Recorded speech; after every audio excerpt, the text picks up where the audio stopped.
Oh no, it's a plasma membrane.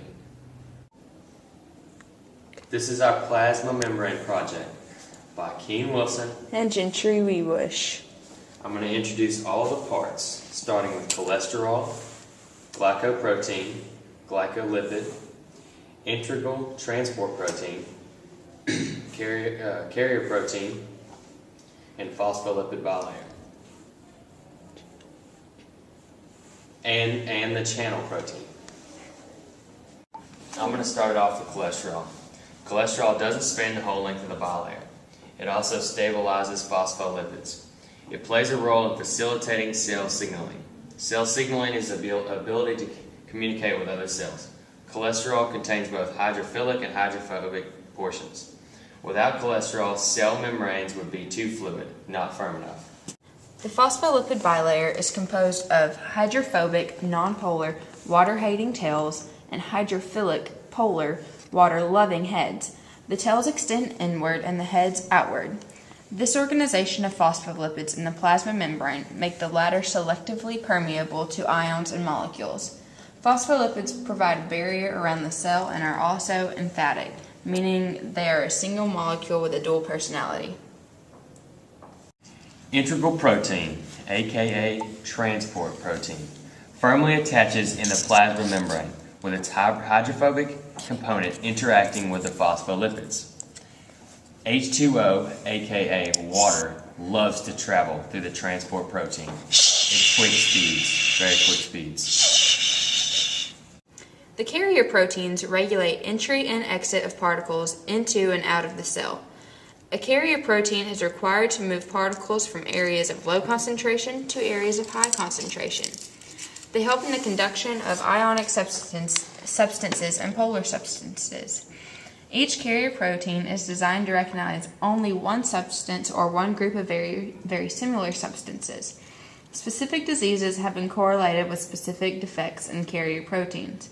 Carrier proteins may assist movement of substances by facilitated diffusion or active transport, but they do not use the same carrier protein. This is also called the sodium-potassium pump. Meow. Meow.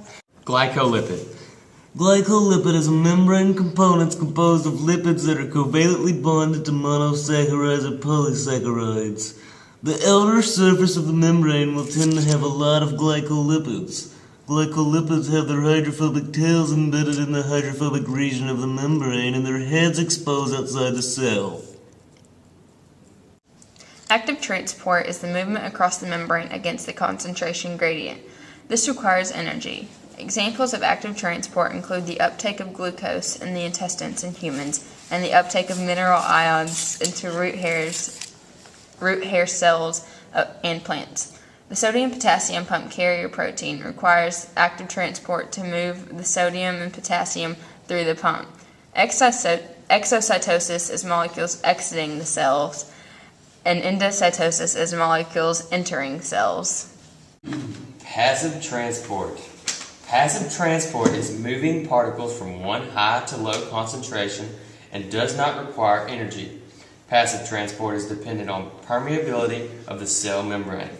Four main kinds of passive transport are diffusion, facilitated diffusion, filtration, and osmosis. Facilitated diffusion is the passage of molecules and ions across a biological membrane through specific carrier proteins and require no energy, used especially in the case of large polar molecules and charged ions. Osmosis, the diffusion of water molecules across a selective permeable membrane.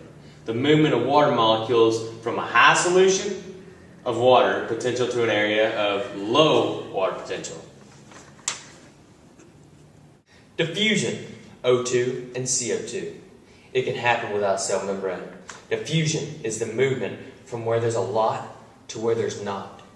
Move straight across that plasma membrane without a protein. Hey, it's a plasma membrane!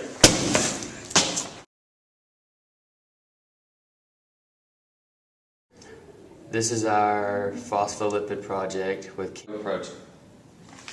Restart.